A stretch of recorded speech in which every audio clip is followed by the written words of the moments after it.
اور ایک روایت میں نے پڑھا ہے کہ جب بندہ نماز کے لیے کھڑا ہوتا ہے اللہ تعالیٰ فرشتوں کو کہتا ہے کہ اس کے بدن کے جتنے گناہ ہیں اتار کے ایک سمت ڈھیر لگا دو، تاکہ جب تک یہ میرے حضور کھڑا رہے پاک و ستھرا ہو کے تو کھڑا رہے۔ بندہ نماز پڑھتا رہتا ہے، گناہ ایک سمت ڈھیر لگا ہوا ہے، نماز پڑھ کے جب جانے لگتا ہے تو فرشتے وہ گناہ پکڑتے عرض کرتے ہیں مالک دوبارہ اس کے ساتھ لگا دے۔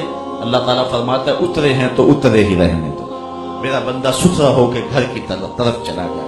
کتنا بد نصیب شخص ہے کہ جس کو رب کے حضور سجدہ نصیب نہیں۔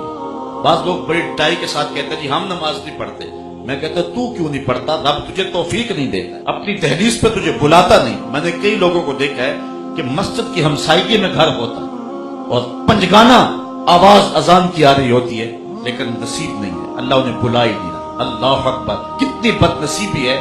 بلکہ آپ نے بھی یہ مناظر دیکھے ہوں گے، بعض اوقات کسی مسجد کی ہمسائیگی میں فوتگی ہو جاتی ہے، جنازہ پڑھنے کے لیے لوگ آئے، مسجد سے وضو کیا، اب ظہر کے بعد جنازہ یا عصر کے بعد جنازہ کسی نماز کے بعد، تو لوگ باہر کھڑے اندر جماعت ہو رہی ہے، وہ کیوں نماز نہیں پڑھا؟ جی جنازے کے لیے آئے ہوئے۔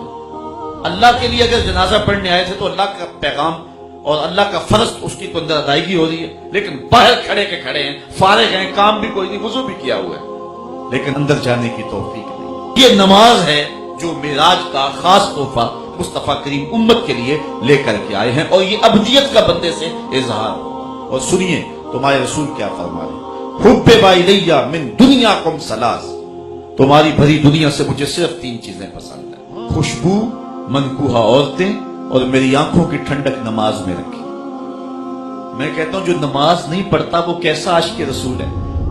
عاشق رسول ہو اور حضور کی آنکھوں کو ٹھنڈک نہ پہنچائے، یہ کیسے ہو سکتا ہے؟ 5 گانا نماز شعار زندگی بنا لے۔ ہمارے بزرگ فرمایا کرتے تھے سونے سے قبل 5 انگلیاں بھی گن لو اور 5 نمازیں بھی گن لو کہ نمازیں پوری ہوئی ہیں یا نہیں ہوئی۔ حضرت سلمان فارسی اور حضرت ابو عثمان سفر میں جا رہے ہیں، پت جھڑ کا موسم تھا، ایک شاخ پہ زرد پتوں کا گہنا دیکھ کر کے حضرت سلمان فارسی آگے بڑھے اور شاخ کو پکڑا اور جنبش دی، جتنے پتے تھے وہ جھڑ گئے۔ تو حضرت سلمان فارسی نے پلٹ کے حضرت ابو عثمان کو دیکھا، کہا ابو عثمان تو نے مجھے پوچھا نہیں کہ میں نے ایسا کیوں کیا؟ انہوں نے کہا جناب آپ بتا دیں آپ نے ایسا کیوں کیا؟ کہا ایک دن میں حضور کے ساتھ سفر پہ جا رہا ہوں، راستے میں ایسا ایک درخت آیا، حضور نے یوں شاخ پکڑی، جھٹکا دیا، جتنے پتے تھے جھڑ گئے۔ میں یہ خوبصورت منظر دیکھتا رہ گیا، لیکن حضور سے میں نے پوچھا نہیں، تو حضور نے مجھے کہا اے سلمان فارسی تو نے مجھے پوچھا نہیں کہ میں نے ایسا کیوں کیا؟ تو میں نے بھی عرض کی حضور آپ بتا دیں کہ آپ نے ایسا کیوں کیا؟ حضور نے فرمایا سلمان جس طرح میں نے جھٹکا دیا ہے اور کوئی پتا بھی باقی نہیں رہا، جب بندہ یہ مومن نماز کے لیے کھڑا ہوتا ہے اس کے بدن پر ایک گناہ بھی باقی نہیں رہتا، سارے گناہ اس کے جھڑ جاتے اور بندہ ستھرا ہو جاتا ہے۔